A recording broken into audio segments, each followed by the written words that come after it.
Oh, hey. I didn't see you walk in. Greetings, everybody. I'm Kenny Webster, and you're watching me on the internet right now, or listening on the radio. For those of you that are listening on the radio, we're live streaming right now on social media. We're on the Bookface and the Tube of Views and X or Y or whatever it's called now, Rumble or Bumble or whatever. And I've got a full studio here of people who I talk to. We're in these group texts. Can I explain this out loud, or am I don't want to out you guys. Some of my good friends from here in the Texas political scene, the Houston political scene, are the very brilliant and always beautiful Alex Mueller is here. Holly Hansen, well known for ruining the careers of notable primary candidates. Let me fix her camera just a little bit. And we're in these group texts with a lot of people that are involved in Houston politics, and we'll share rumors and gossip and things like that. And then occasionally I can get all these people together in the same place at the same time, and I'll ask them questions about things we discussed in the text message, and then they'll go, "That's off the record. You can't talk about it." Hey, it looks like the Coldplay kiss cam. That's exactly right. That's exactly right. It's the Coldplay kiss cam. She's correct about that. But, okay, so the thing everybody's excited about this week is redistricting. Now, last week there were some announcements made about primary candidates and who's going to be going up against this guy and who won't be up for re-election next year here in the state of Texas. And just as soon as that, everybody had their strategies, and they're on the phone with big donors, and you're going to write a check for me because you live on 18th Street and that's in your district. And now that might all be flushed down the toilet. The latest news is that Texas is going to redistrict, and Beto O'Rourke thinks that this could ultimately help out the Democrats. Now, as some people have pointed out to me, the Republicans in the state might still have some more juice to squeeze, as a term used by Evan Mintz at the Houston Chronicle. Actually, he was making the opposite point, but can Republicans get more out of redistricting right now? Can we get more congressional candidates? Holly Hansen is here from thetexan.news. Holly, just the facts and only the facts, please. Well, I just want to give a little bit of history because I think not everybody understands where this is coming from. There's been a lot of focus on a letter that was sent to Texas by the Department of Justice under President Trump. But this actually all stems from a federal court case that was won out of Galveston County last year, and the Fifth Circuit Court of Appeals said that you can no longer justify these what we call coalition districts, where they combine the Hispanic community with the black community and say, now we've got a minority majority, you've got to have a special district, on the premise that those groups are always politically cohesive. There's been a lot of changes demographically, and we also see that a lot of Hispanic voters are not necessarily going to vote in lockstep with the black community. Or with the Democrats, which is obviously what people assume, right? Yes, right, yeah. Right. So the DOJ then followed up with a letter to the state of Texas identifying 4 districts, including 3 that are here in the Houston area, that are made up of these minority-majority coalitions. And one of those is Congressional District 18. That's the seat that was held by Sheila Jackson Lee. Shirley Jackson Lee. Yes, and briefly by Sylvester Turner. Cho said her name was Shirley. Shirley. Remember? I don't think so. Oh, who? President Biden said he was in Houston to meet Shirley Jackson.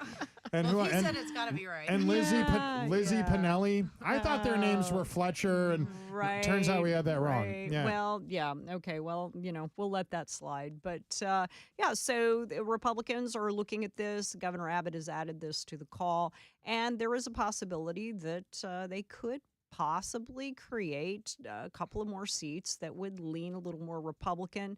I think the focus is going to be maybe in the Houston area. There may be one additional district they could have there, and we'll talk a little bit more about that in a minute. We're also looking down in South Texas along the border area where we saw a lot of shift towards Republicans, especially over border policies. Yeah, that's completely different now, right? Yeah. And I think there's one seat up in the Dallas-Fort Worth area that could come into play here, too. But, there's a lot that has to happen between now and then. Whether or not you get a map that all of the Republicans can agree on, that remains to be seen. And will Democrats stick around during the Texas legislative special session to make sure anything gets passed? That remains to be seen, too. There's a lot of, back and forth that's going to go on there.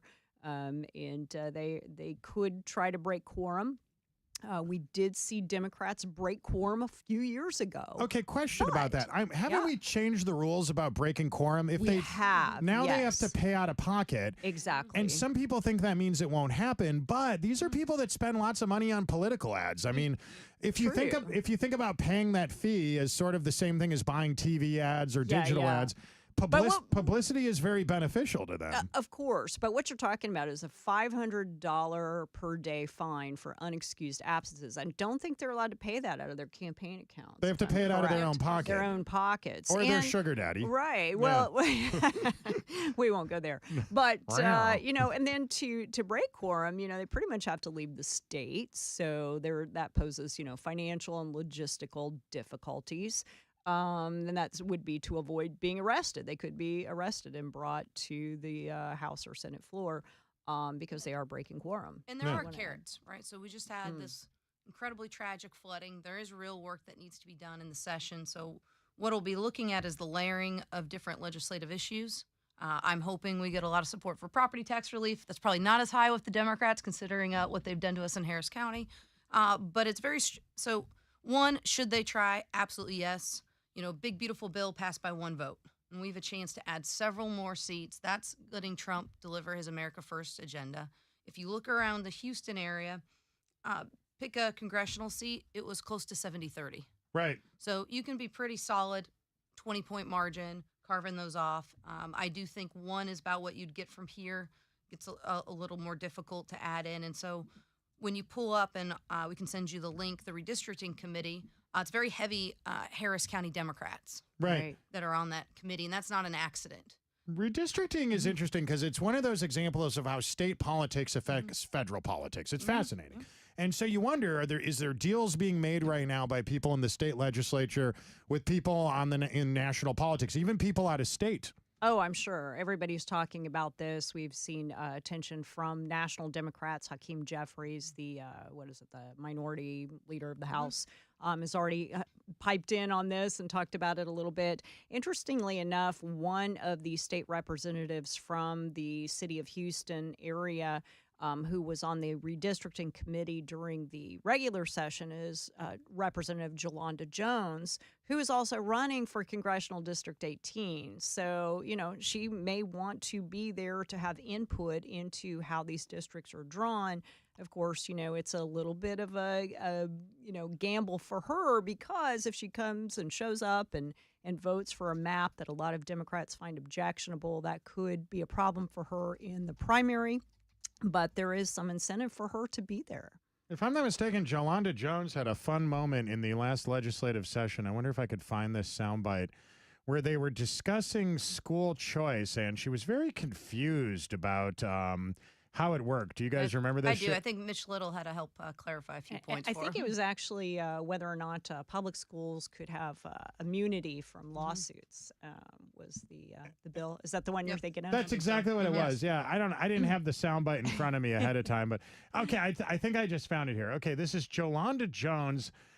The clip's being played on the Gutfeld show. I love that. This is from the last... It went viral. Right, exactly. This is from the last legislative session. For those of you watching, we're playing this on live streaming right now. It's Mitch Little, who's a freshman state lawmaker, trying to explain really basic elements of a school choice bill to a woman who could have done her homework.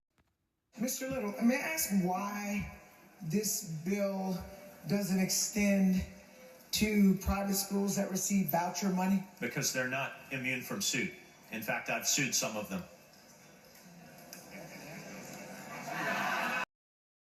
The look on her face is my favorite part of this. It's I understand these bills get published and they're constantly changing things and people don't always understand what's in them, but most of the time this is performative theater. This is performance art. They're not really reading the bills, are they? Yeah, a lot of times you have a staffer who's reading the bills and giving their representative some talking points and things like that. But, in all fairness, there's thousands of bills that get considered. And, it's a challenge to know everything that's going on. You are very diplomatic. I am. I'm a reporter. I'm not a... I'm asking you to be mean, Holly. Holly won't be mean. Alex, say something mean. Go. Well, there's one of the many hopefuls standing behind her running for county judge. That won't happen. Armando Wally. Coming up, more Kenny Webster's Pursuit of Happiness. A safe space for those who love liberty and try not to take themselves too seriously, even if your name is Karen.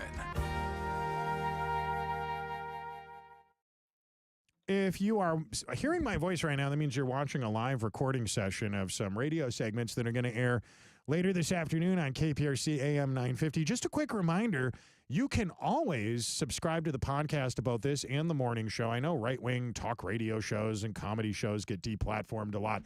Ours cannot. We have our own smartphone app. It's called the Walton & Johnson smartphone app. You can use it to listen to this show or the morning show. This is kind of like the Ropers to our morning show, which would be Three's Company, the spinoff. This is the Frasier Crane to our morning show, which would be Cheers. Both great programs, obviously. Subscribe to both wherever you get podcasts, but download the Walton & Johnson smartphone app. And Holly, while I am queuing up to record our next segment, how could people subscribe to your news website? News, and we have reporters on the ground in Austin covering the special session, and some great material there, some great information about what's going on in those committee hearings, and a lot of inside scoop you probably won't find elsewhere. And that is for a nominal fee, but it's my understanding it costs less than a fentanyl addiction. So well, it does, and we don't have ads, we don't do narrative pushing, we don't accept editorials, we don't endorse candidates. We're just trying to deliver news that's accurate and informative. Oh, I love that. All right, we're going back on the air, everybody. Stand by. Places, people. Quiet. Places, people. I need some music. Hold on a second.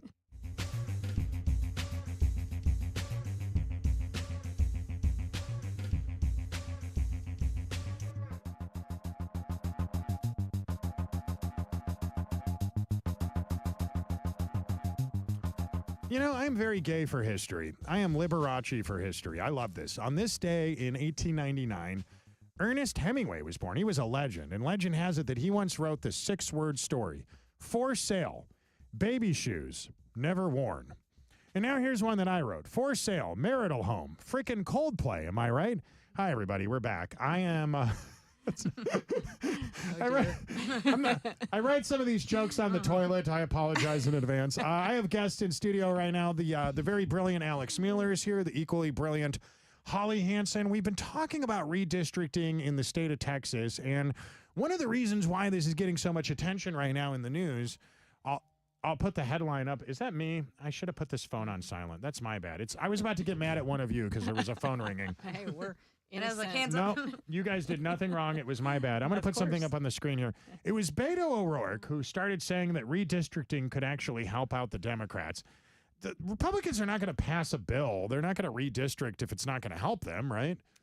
No, you know, they're going to look for a way to carve out at least a couple of more seats if they can get something passed. I don't know that they'll get to the 5 that President Trump asked for.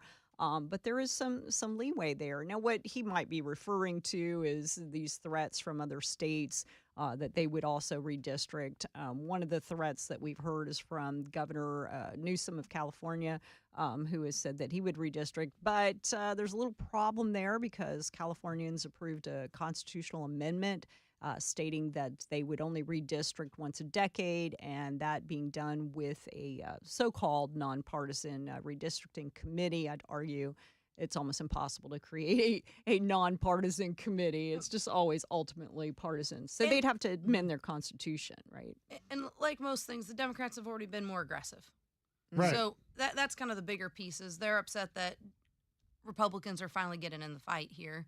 When you look at the Delta, I shot you a chart between the difference of the percentage of the popular vote for Republicans in California versus what we have as a representation of that delegation. It's a 20-point penalty. Texas Democrats are only getting about a 10% penalty. It's kind of that differential. So when everyone's talking about, oh, there's no juice left to squeeze, it's like, no, the Democrats have been extremely aggressive with their gerrymandering. And we do have room to make more competitive seats, especially when you look at the demographic changes that have been happening. And I think part of the reason that they did not weren't more aggressive with the last redistricting or in the last couple of cycles is that the state of Texas, like many other southern states, was restricted by the Voting Rights Act, which put special limitations on certain states based on things that happened, 100 years ago. So It was very racist 100 years ago, but I think we've solved that problem. The racism's all done now. That's good. yeah. So so you do have some changes. You have some federal court precedent that gives Texas a little more leeway to behave, as Alex mentioned, more like the Democrats in California or New York. And fundamentally, it's strategy, right? So right now, most of our Republicans that have the big fundraising positions, they have about a 30-point advantage, which means, the economy, we could pretty much enter World War III. You're not going to lose, but it also means Democrats have these seats that are about a 30-point advantage. And when you look around all the big metro areas and where the gains are, if you were to cut some of those to a R plus 15 or a D plus 15, especially for us in Harris County, that would be very helpful because now you'd have more active congressional seats. We saw the last cycle, a lot of our House reps, similar sort of situation. They don't draw challengers. The more you can have everyone on your team engaged for November, the more seats we can win. All right, so Beto O'Rourke says that redistricting could help the Democrats, which is probably a lie. He also says he's undecided on a Senate race. I got to think that's 0 for 2 there on telling the truth. I don't know if you guys have watched this. He was on CNN over the weekend. I know these politicians choose their words very carefully. That's why I thought this was so interesting. Hang on one second. We're going to play a clip here. Match fire with fire. I think Democrats in the past too often have been more concerned with being right than being in power. And we've seen the Republicans only care about... Wait. Right about what? Democrats have been more concerned with being right than being in power. Is he... of a different Democrat party than the one I'm familiar with? I'm just wondering what happened to Commissioner Cagle. Right. If they're so righteous when they drew him out of his seat in Harris County. Well, and likewise, nearby Fort Bend County. They're Right. also looking at redistricting because it's come out now. You've got the county judge who recently switched parties. Oh, sure, KP George, hardcore. KP George, What do you- can you take off your... Holly, will you take off your journalist hat for just a second? For those that don't... I want your opinion on this. Okay. For those that don't know, for those of you watching us online, in one of the more affluent suburbs of Houston, we had this county judge. It's like the executive of the county, sort of the mayor of the county, KP George. The guy is accused of faking a hate crime of sorts, where he was harassing himself on social media with fake accounts. It's him harassing himself, making fun of It was himself. actually his, I don't know what you call Former him, chief of proxy. staff. Yes, Right. former chief of staff. Yeah. Then he gets in trouble for some white-collar crimes, right? Then he becomes a Republican. Now, Holly, as a taxpayer and a voter, what do you think of that? Well, I do not live in Fort Bend County, but it is very curious. And the Republicans have not necessarily welcomed KP George with open arms. They've We don't want him. expressed, I yeah, was gonna say, basically. he announced he was a Republican. He's not been accepted in the party. He's facing both felony and misdemeanor charges over the faked racist comments done by his former chief of staff and some money laundering charges. And he's still technically a candidate, right? Like, he thinks he can run again next year. He wants to be on the ballot. But I believe Bobby Eberle from the Fort Bend party chair said they were not accepting him to the party. There's no policy record of him at all embracing conservative values. He's been against the police, high taxes, never met a social program he didn't love at the expense of infrastructure. And to be the Republican candidate next year in Fort Bend County, he would have to win the Republican primary. It's not like you just get to do it because you're the incumbent. I know he's got at least one. There's one Republican that's already filed. Is it Daniel Wong? I think is the name of the candidate. Wasn't it a former Harris County Republican Party leader that did the press conference with him? He was a guy from before I moved to Texas. Who was that was up there with him? He was involved. Jared Woodfield. Jared Woodfield, yes. It's a different era. Different era, but a long time ago, a former Harris County Republican Party chair, also an attorney, who's has represented an interesting array of people. Well, speaking of county judges, before we run out of time here, let's talk about this. Lena Hidalgo. You have a story about Harris County Judge Lena Hidalgo. She wants to raise taxes again. What does this say about the election next year? What do you guys think? Yeah. Oh, go ahead. Well, it's typically not a very strong election strategy to go in after a 15% rate to do it again.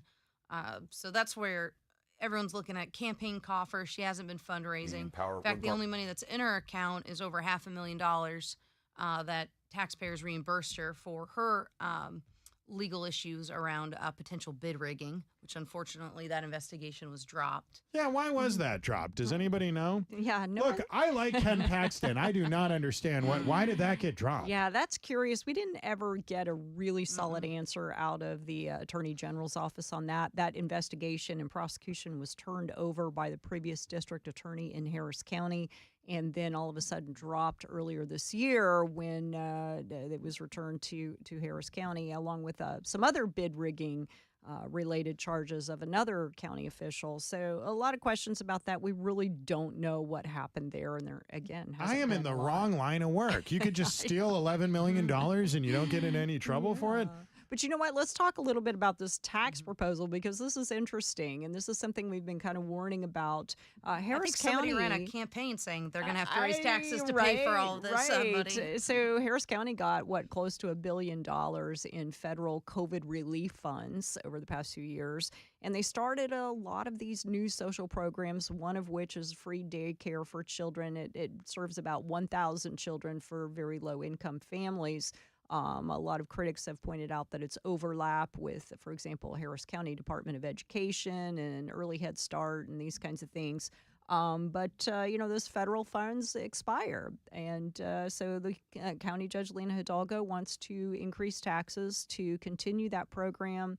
And it looks like they think they're going to need another $60 million. The county's already facing a bit of a deficit. They've reported that they're about $1.34 billion short for their flood mitigation projects. We have a jail that doesn't pass state standards. We're spending about $50 million a year having to send them to Louisiana, where you visit. Yeah, that's right. I was there. I just meant, so imagine you go back Tell us about that. No. It's not my fault. Don't look at me. But imagine you go back visiting to jail? 2020 COVID, and you use those temporary funds to fund the forensics lab, fund the courts, invest in those constitutional responsibilities, fix a pothole. I don't know. But instead what they did is they started up all these new programs, heavily subsidized with nonprofit work where plenty of former staffers are. And like with every time you're going in, it's all overhead. Very few dollars ever make it to service. It was like 8,000 kids or 800. I mean, there's over 300,000 low-income children in Harris County if you were going to move the needle. So there are these incredibly expensive, incredibly targeted ways to dole out political favors. Yeah. I'll tell you what, we have to break, and this is going to conclude the radio terrestrial broadcast portion of our show, but can you guys do a few more minutes with us? I'd love to play. We're going to do a bonus session right now on social media. If you're watching us on Facebook or Rumble or wherever you are, don't go anywhere. The show continues in just a few short moments. To the rest of you, follow my good friend Alex Mueller on X. How do they find you? Yep, Alex Mueller. It's as simple as that. And, of course, Holly's on X as well. Also, you could subscribe at thetexan.news, right? Absolutely. To the rest of you, I love you all. Have a great day. We'll see you bright and early tomorrow morning for more of What You Bought a Radio For, unless you're watching me on social media, and then we'll be back in about 30 seconds.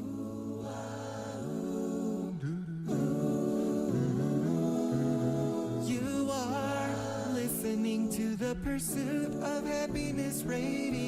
Tell the government to kiss your ass when you listen to the show.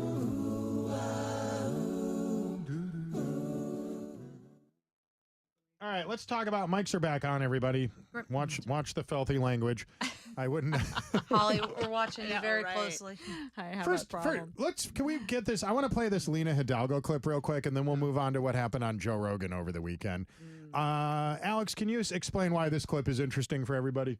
So this is what happens when Lena Hidalgo says the quiet part out loud. And that quiet part is that as punishment for Cagle, pushing for bid rigging, being a thorn in the side, being gone, thankfully, on fishing trips. So he took some very convenient fishing trips that we all are very thankful for, so that they couldn't have quorum to raise our taxes. And so for those reasons, that is the magic of 4-1 on Commissioner's Court. They can raise our taxes.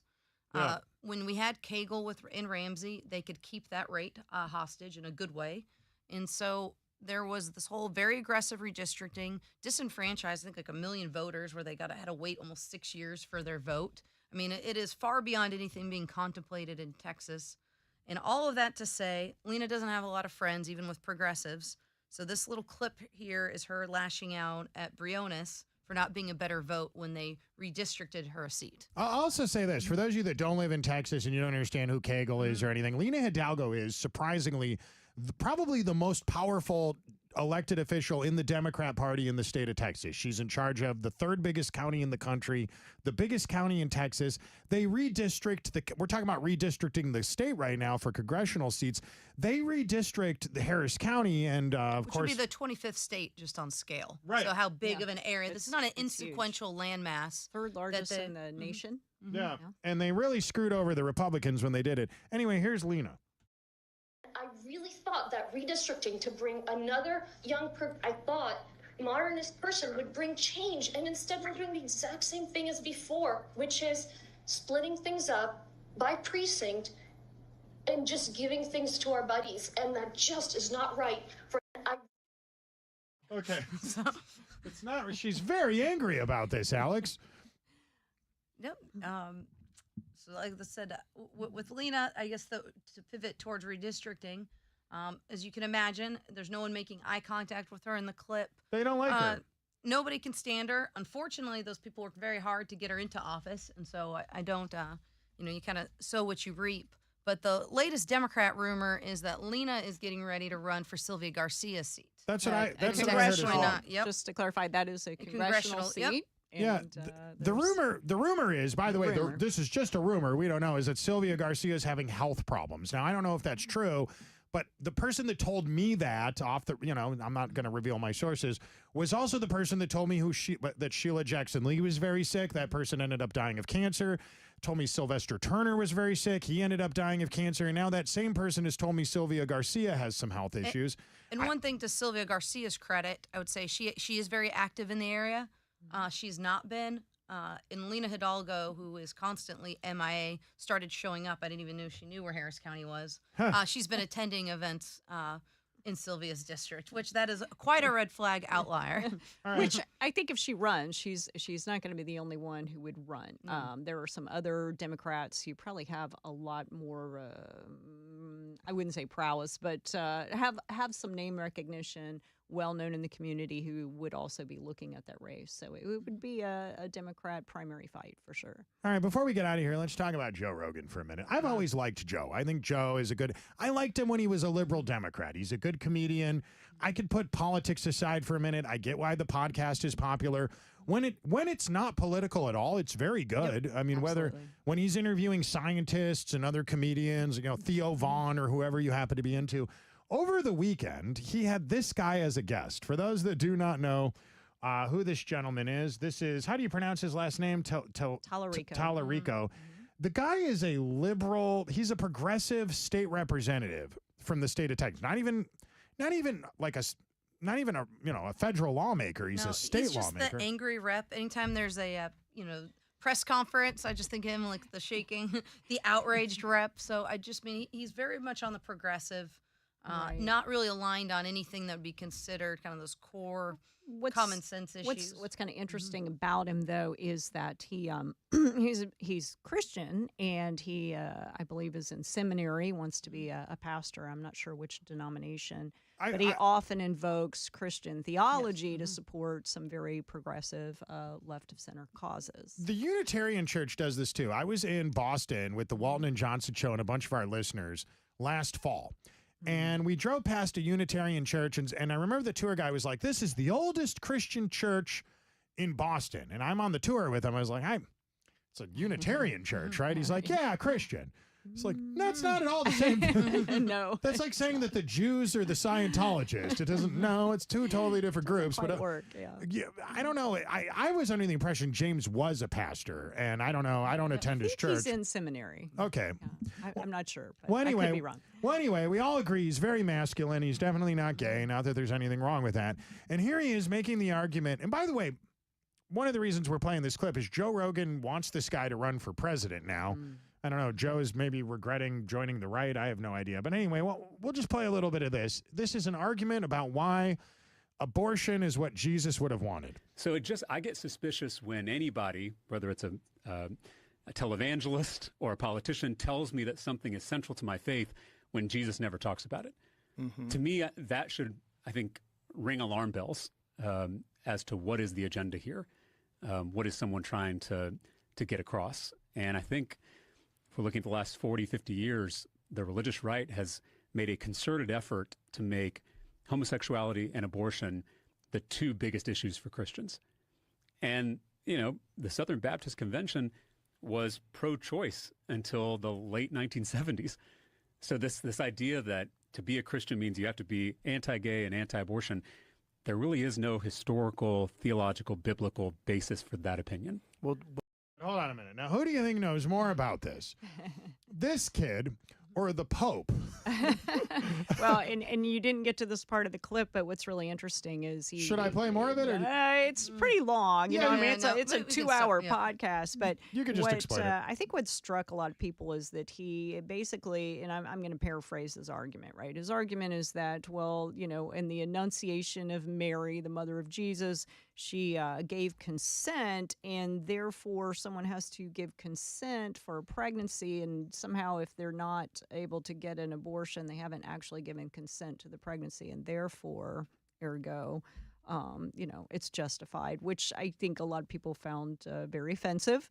Especially people who maybe have adopted Catholicism or any of the other number of Christian denominations who see that very, very differently. Alex, do you think that we're witnessing Joe move back to the left here? Is that kind of what's happened? Like Elon? What happens? And so I did find a lot of the podcasts extremely offensive, but also absurd. Sure. So when you're a politician, and I think it's because he's young. He's saying something kind of provocative. Isn't that interesting? Yeah. Well, it's also just stupid. It just makes like, why you haven't heard somebody say that before? It's like if you were really serious about flipping Texas, you'd be going, I'm talking about property taxes, insurance, schools, bread and butter issues, not this liberal elite. I'll get into the nice, fundraising dinner about, have you ever thought of it this way? Isn't that so interesting? So I just think this is like, please, run this candidate. We're going to take our courts back. We will flip Harris County if this is who you're going to put on the top of the ticket. Is he running for governor? What do we think he's running for? Governor is at least what we've seen the website buys. So there's some of the good on X. You can see which domains. Not that that's dispositive, but it seems to be that's where it's headed. And I just don't. That's a good novelty clickbait. I don't see that convincing voters. Have you guys ever tried this trick? Sometimes if you want to find out if someone's going to run for office, go to any web browser and just start typing different versions of that candidate's name with for Texas, for governor. Usually they have a website set up weeks in advance before they announce their candidacy.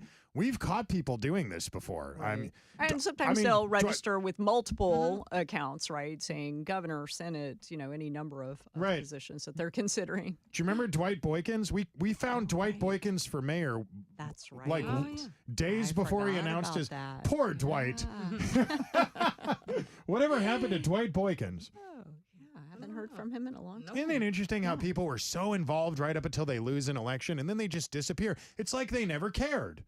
Some of us just don't go away. Like a bad habit. Yeah, do you know anyone like that, Alex? Still hanging around. Well, on that note, Alex, we're going to sign off now. Any closing thoughts? Anything you want people to take a look at? We got a few hundred people watching us right now.